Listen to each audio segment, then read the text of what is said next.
What is going on, everyone? Welcome into Big Time Football Talk. So we got a special guest, my dad, Todd Parshall, is going to be calling into the show to discuss the college football playoff. I can't wait for this playoff.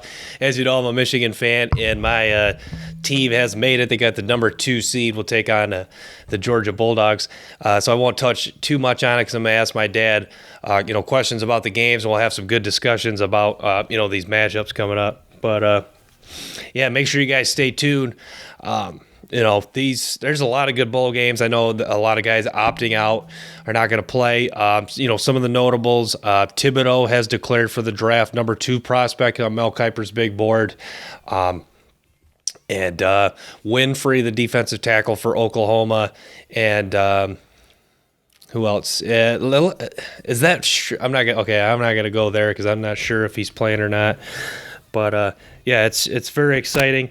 And bowl season. Bowl season's great. Opt-outs or not, it's fun to see these matchups. This top Big Ten team for this top SEC team. This top Pac-12 school like Utah, Ohio State should be an exciting one in the Rose Bowl. I'm looking forward to that. You got a very hot Utah team versus a Ohio State team that can put up a lot of points. Has probably the best receiving core in the country, if not the best. So they're right there. And here's my dad right now.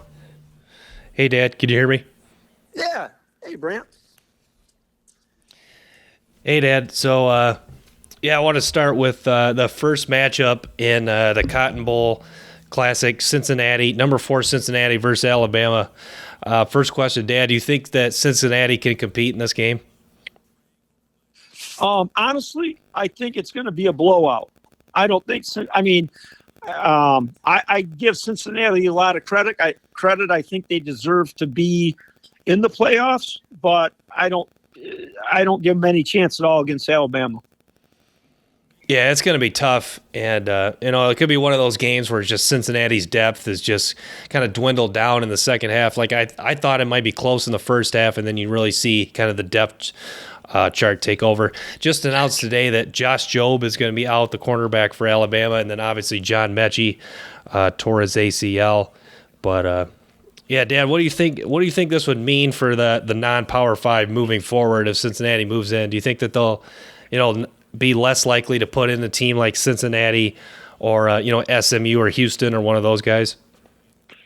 I do. I think, and again, my hope is that Cincinnati does give them a good game. I just don't see it though. I think Alabama just physically, and I've watched Cincinnati a couple times, and one of the things that's the irony is that the team that Cincinnati beat to actually put them to catapult themselves in, so that none of these people that were voting could really keep them out, is they beat a Notre Dame team that has been in the playoffs and they always get blown out. So it's one of those things where Notre Dame's just not been competitive in the in the playoffs when they have had their opportunities. So to me, I actually kind of hope Cincinnati does play with them, because I'd like to see. I would like to see in the future teams that have seasons like this have opportunities.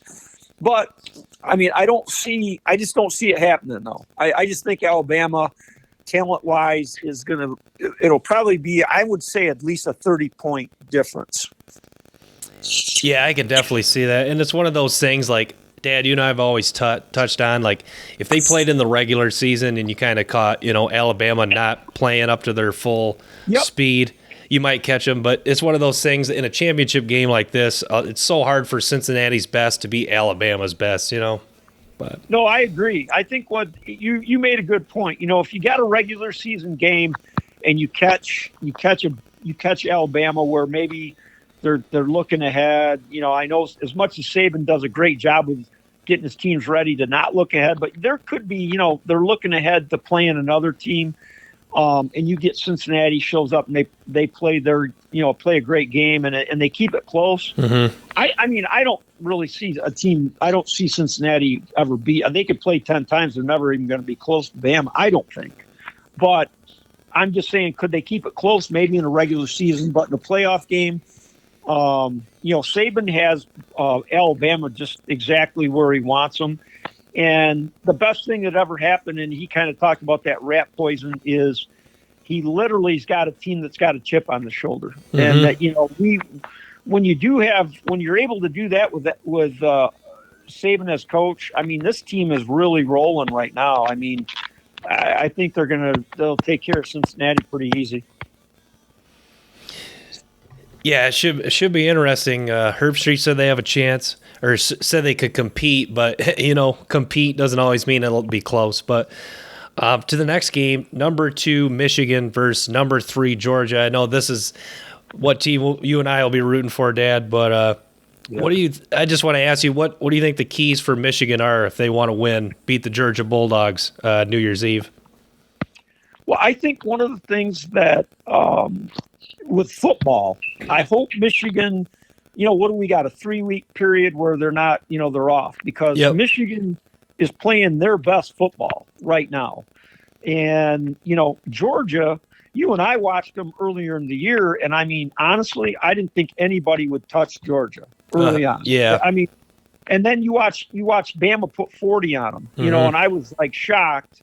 Obviously it's another Saban assistant, and Saban put a game plan together and took a defense that I didn't think you could, score like that on, and just really kind of lift up. Mm-hmm. But you made a couple points when we were talking the other day. One of their key defensive players is not going to play. He's been suspended. And I thought you said there was another kid that's out, defensive back for Georgia. Yeah, Adam Anderson's out, and then Tyke Smith's out. Smith was one of the transfers, but he didn't play a lot of football this year. Yeah, he doesn't worry as much because Georgia has so much depth in the secondary. But Adam Anderson, I don't know as of now, but he was their sack leader. When he was suspended a few weeks ago? But so Smith's not going to play, and then Anderson. I don't know about that, but Dad, this is another situation we discussed. JT Daniels or Stetson Bennett. I think I remember who you said, but if you want to just touch on that situation. I think the key is going to be just getting pressure, because Georgia's offense doesn't scare me at all. I mean, Stetson Bennett is an average quarterback, and I think with the pressure that Michigan has been able to get on quarterbacks, I don't think they're going to be able to score many points on Michigan. I really don't. And then you go back to that Georgia defense that we thought was just untouchable.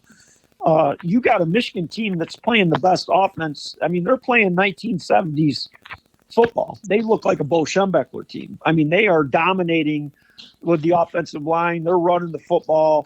They're mixing in a good controlled passing offense, high completion percentage.